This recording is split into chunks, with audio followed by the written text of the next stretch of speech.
Hello and welcome back to the Easy English Podcast. I'm James. And I'm Anna. We are absolutely thrilled to have you with us today, right here, in your ears. That's right. Whether you're a first-time listener or a loyal member of our learning community, this is your safe space to build natural, fluent, and confident English.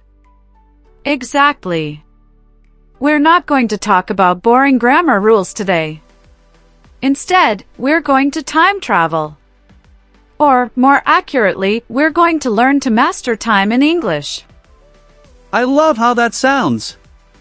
But a quick heads up, we're not talking about past simple or future continuous. No. Today, we're unlocking those small but powerful words we use every day to tell stories, to connect ideas, and to add that authentic, fluent flair to your English. Words like prior to, subsequently, or in the meantime might sound a bit formal, but trust us, they are the secret sauce to sounding native when you narrate an event. They are the difference between saying I went to the store, then I cooked, and telling a story that truly captivates someone. And to show you what we mean, we're doing something special. First, you'll listen to a conversation between two good friends, Leo and Clara. Leo's week has been, well, let's call it beautifully chaotic. Pay close attention to how he uses these time expressions to explain the madness. After that, James and I will put on our language detective hats. We'll break down each expression, tell you what it means, how to use it, and most importantly, we'll share stories from our own lives to show you that this is real English, from the streets, from the office, from everyday life. Plus, we'll give you some very practical tips so you can start integrating these expressions into your conversations, work emails, or presentations right away. Ready to give your English a quality boost? Awesome! Then, without further ado, let's dive into Leo's life and see how he handles a week that's gotten completely out of hand. Listen up!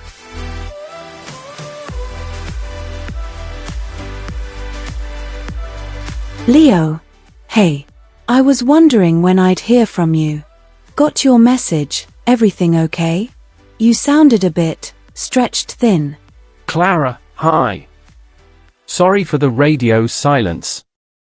Yeah, everything has been a bit full on lately. No worries at all. Tell me everything. What's going on? Well, prior to last week, my life was actually pretty peaceful.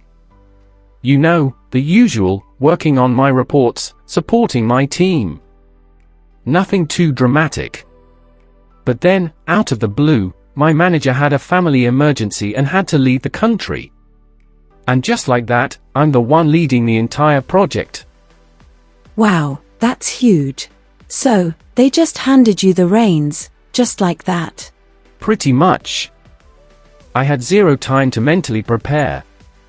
Previously, I'd only ever handled smaller tasks, you know, background support. Now, I'm the one calling the shots, leading client meetings. It's a massive jump. That sounds incredibly overwhelming. So, did you face any immediate fires to put out? Oh, definitely. Earlier on, just this Monday, I had to present the full project roadmap to the entire team. And honestly, I wasn't ready. My voice was practically trembling, but I got through it. I'm proud of you. That must have been tough. And wait, weren't you also in the middle of moving apartments? Don't even remind me. The new place is great, but here's a fun fact. Formerly, it was actually a bakery. I swear, every morning around 5 a.m., the whole building still smells like warm cinnamon and sugar. It's lovely, but also strangely torturous when you're just trying to brush your teeth and not crave a croissant. That's actually quite charming. So, what are you doing in the meantime, to stay sane? Trying to hold it all together, honestly. Meanwhile, Sarah is in full-on preparation mode for her study trip to Rome. So, we've been packing her bags, buying souvenirs for her future classmates, booking last-minute trains, all while I'm trying to keep this project from falling apart. So let me get this straight. All this is happening at the very moment you're suddenly in charge at work? Exactly. It's like both universes collided simultaneously. My new professional responsibilities and her travel chaos. Everything just exploded at once. That's intense. And after all this, is there a light at the end of the tunnel? Any chance you'll get to breathe? Well, following this insane week, I have a huge board presentation on Monday. Subsequently, I need to compile the entire team's quarterly report. It's a mountain of work. Oh, boy. And what about Sarah's trip? She leaves next Thursday. And subsequently, I'm flying out to meet her for a long weekend in Rome. Just a short escape. I'll probably just sleep the entire time. It sounds like you more than deserve it.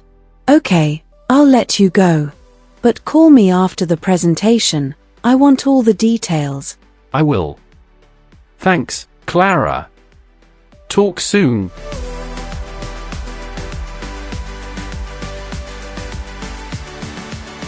And welcome back! So, that was Leo and Clara. Anna, I think we've all had weeks that feel like that, where everything happens at once. Absolutely, James!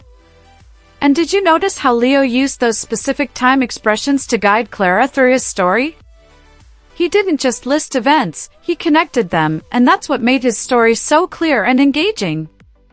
Let's break down the first one he used, which is a fantastic tool for creating contrast. He said, prior to last week, my life was peaceful. Now, prior to simply means before, but it packs a more powerful punch. Right. If you just say before, it's perfectly fine. But prior to adds a layer of importance. It signals that what came before was a different era, a different reality. It's great for storytelling when you want to highlight a significant change. Exactly. I use this one all the time when talking about my career shift. I might say, prior to becoming a podcast host, I worked in a corporate office. The difference in my daily rhythm was night and day. Using prior to helps frame that as a major life transition, not just a small change. That's a perfect example. For me, it was moving to London. I'd tell people, prior to living here, I'd only ever known small-town life. It immediately sets the scene for a big personal shift. It's a small phrase that does a heavy lifting. It really does. Now, let's look at the next word Leo used, which is a close cousin but has a different feel. He said, previously, I'd only ever handled smaller tasks. Right. Previously is another way of saying before, but it feels more neutral and everyday than prior to. It's like you're calmly walking your listener backwards along your personal timeline. That's a great way to put it. I use previously all the time to give context. For example, I now live in the city center, but previously I lived out in the suburbs. It's perfect for setting the scene without any extra drama. Exactly. It's my go-to for explaining career moves on my CV or in interviews. I might say, I'm now a full-time content creator, but previously I worked as a translator. It clearly shows the progression without sounding too stiff. And it's not just for big life changes. I used it just the other day. I was recommending that new Italian restaurant to a friend and I said, "Oh, the chef there is fantastic." Previously, he worked at that amazing place by the harbor we loved. It just slots right into conversation. I love that. So, while prior to is great for highlighting a major shift, previously is your best friend for any time you need to reference a past situation or a previous step in a sequence. It's incredibly versatile. And it's everywhere. Think about TV shows, previously on the Easy English podcast. It's the universal signal for here's what you need to remember from the past. So, to sum it up, previously is your reliable, all-purpose tool for talking about the past in a clear and connected way. Now, let's move on to a much more casual phrase that Leo dropped into his story. Which was when he said, earlier on, I had to present the project roadmap. This phrase is so useful for everyday chat. It really is. Earlier on just means at an earlier point in time, and it's perfect for pinpointing something that happened earlier in the same day, or earlier in the same story you're telling. It's more specific than just saying before. Exactly. I use it all the time to give updates. I might say to a colleague, earlier on, I sent you that file you needed, so it should be in your inbox. It immediately creates a clear timeline in their head. For me, it's my go-to for explaining my day. Just today, I told James, earlier on, I tried to make a smoothie, but I accidentally used salt instead of sugar. It was a disaster, but it makes for a good story. It certainly does. And it reminds me of my morning. Earlier on, I was convinced I'd lost my keys, tearing the house apart. Turns out they were in my coat pocket the whole time. We've all been there. Absolutely. So, it's a friendly, casual phrase that helps you narrate the small events of your life. Now, let's jump to a word that sounds a bit more formal but is essential for talking about the past identity of things, formerly. Yes, Leo used it to describe his quirky new apartment. Formerly, it was a bakery. This word is your best friend when talking about what something used to be in a precise way, especially buildings, jobs, or names. It instantly gives a sense of history. I might introduce a friend by saying, "This is Mark, formerly a journalist, now a brilliant novelist." It neatly packages his career change. Here's a great cafe near my studio that was, formerly, an old bookshop. They kept the shelves, so you can drink your coffee surrounded by books. Using formerly feels just right for that story. It's definitely more formal than used to be, so you'll hear it in documentaries or news reports, but it's great for when you want to sound a bit more polished in your speech. And that leads us perfectly to one of the most useful and natural-sounding phrases in English, in the meantime. Clara asked Leo, "What are you doing in the meantime?" And it's a question we all ask all the time. It really is. In the meantime describes that waiting period, the gap between now and a future event. It's all about what you do while you're waiting for something else to happen. It's a phrase that's full of potential. Exactly. For instance, if your online grocery delivery is scheduled for 5 p.m. and it's only 3 p.m., you might say, "In the meantime, I'll tidy up the kitchen." You're using that window of time productively. I lean on this phrase so much. Last week, I was waiting for an important email reply from a collaborator. I knew it would take a few hours. So, in the meantime, I edited the script for our next episode and planned the week's meals. It stopped me from just refreshing my inbox every 2 minutes. That's the perfect use of it. It gives you a sense of control.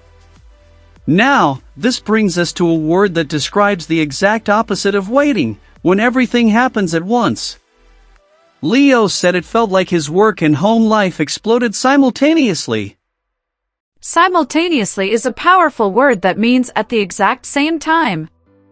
It's for those moments when you're juggling not just tasks, but entire situations all at once.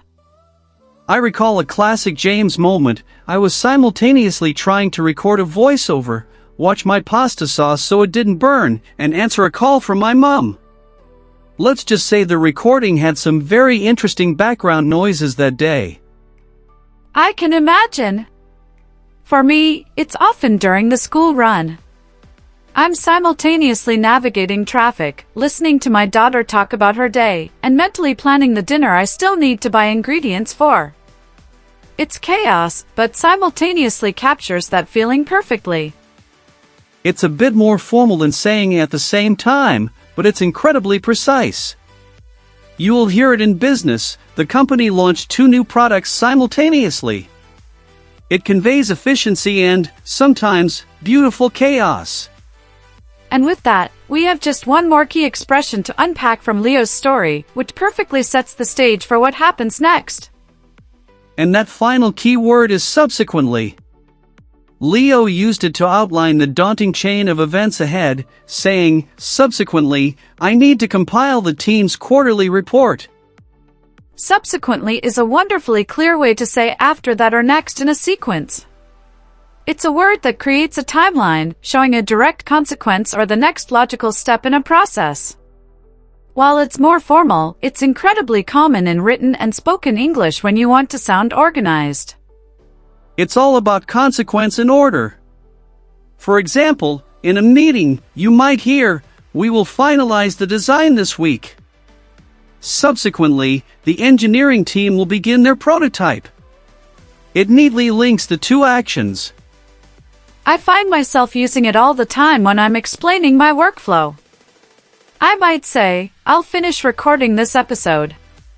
Subsequently, I'll edit it and send it to our sound designer. It helps me structure my thoughts and my to-do list. That's a perfect, real-world use. And it's not just for work. I could tell a friend about my holiday plans. We're flying to Madrid on Friday. Subsequently, we're taking a train down to Granada for a few days. It clearly maps out the journey. So, to recap our powerful toolkit, we've moved from prior to for setting the scene of a big change, to previously for general backstory, earlier on for same-day details, and formerly for past identities. Then we navigated overlapping time with in the meantime and simultaneously, and finally, we charted the future with subsequently. And remember, the goal isn't to sound fancy. It's to sound clear, engaging, and in control when you tell your stories. Using these expressions is like giving your listener a map of your timeline. Absolutely. And we want to hear your stories. Try to use one of these time expressions and tell us about your week in the comments on YouTube. We read them all and love learning about your lives. We really do.